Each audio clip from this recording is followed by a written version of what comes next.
On September 15th, 1896, two trains purposely crashed into each other at full speed. More than 40,000 people gathered to see the stunt. It took a lot of planning and preparation, and yet things did not go as expected. 2 people died and 6 were seriously injured.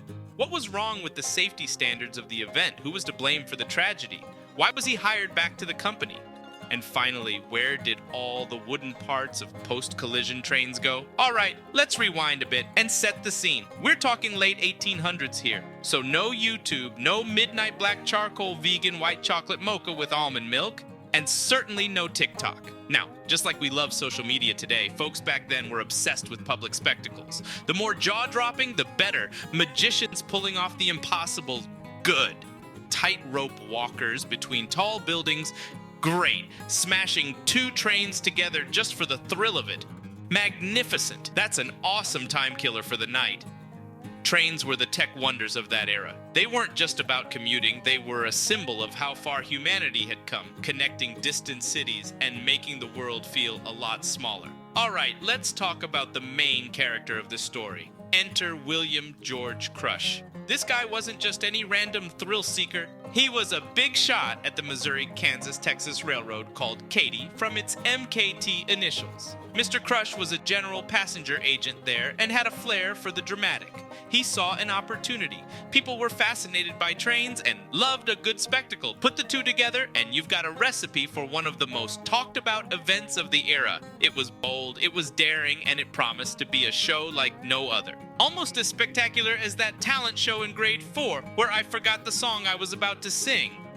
Tons of planning and preparation were poured into this stunt. First up, location. Crush needed a spot that was accessible but also spacious enough to handle a massive crowd. He settled on a place along the Dallas-Houston route at a site 14 miles north of Waco and 3 miles south of the town of West in McLennan County. He named the place Crush for the day. Talk about branding, right? Next, promotion. And man, did they go all out. Posters, newspaper ads, word of mouth. The hype was real. It was like the Coachella of train crashes. Everyone wanted a piece of the action. And with reduced train fares to the crash site, it was a deal too good to pass up. The Katy did not charge any money for entering the site, just for the train tickets to get there and back, which were sold for $3.50 for a round trip from anywhere in the state. Setting up the crash site was another beast. Tracks were laid, viewing areas were set up, 2 water wells were drilled at the site, and a circus tent from Ringling Brothers was erected, as well as a grandstand, 3 speaker stands, a platform for reporters, 2 telegraph offices, and a special train depot, over which a giant sign proclaimed the new town as Crush, Texas. Crush and the team assured folks that it was gonna be safe. They expected a big boom, some mangled metal, but nothing that would harm the spectators. The members of the press were allowed to come as close as 100 yards from the crash site, while the general public was restricted to 200 yards. The day before the event, a dry run was performed to assess the train speeds and condition. The day finally arrived, and let me tell you, it was electric. Instead of the planned 20,000 people, a crowd twice the size arrived, which was a massive gathering at that time. It had greater population than modern-day Monaco, Liechtenstein, San Marino, or the Vatican City.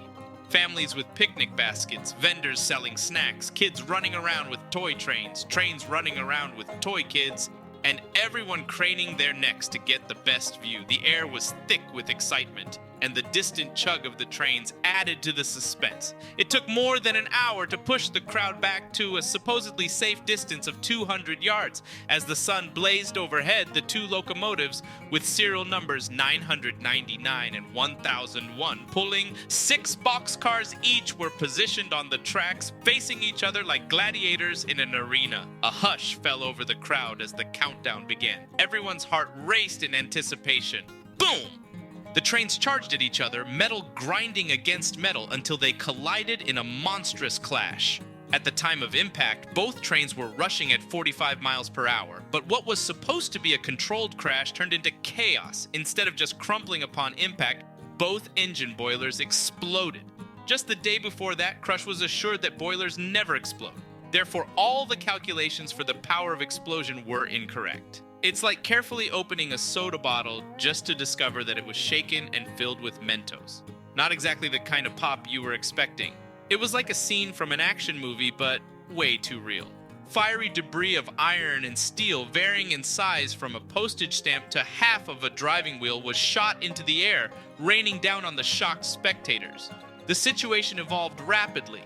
Check this. Immediately after taking this picture, the photographer was blinded in one eye by a flying bolt. The crowd, which moments ago was cheering and clapping, was now in a state of panic and disbelief. Everybody turned and ran. Flying debris killed 2 and seriously injured at least 6 spectators. The scene was chaotic, with medics rushing to help the injured, and families trying to find their loved ones amidst the confusion. The public's reaction was a mix of shock, anger, and disbelief. How could something that was promised to be safe turn so deadly? The newspapers were flooded with headlines about the disaster, and people across the country were talking about the ill-fated spectacle at Crush. Nevertheless, most of the wooden shreds of the trains were nowhere to be found the very next day. The crowd collected those for souvenirs. Now, you might be wondering, what happened to the man behind it all? William George Crush, the mastermind of the event, faced immediate consequences. The railroad company, wanting to distance themselves from the disaster, fired him on the spot.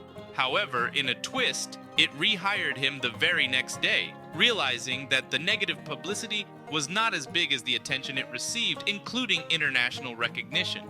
It seems that despite the tragedy, Crush's overall track record and expertise still held weight. The Katy Railroad quickly settled several lawsuits from the victims' families with cash and lifetime rail passes. The injured photographer received damages amounting to $10,000, equivalent to about $350,000 in 2023.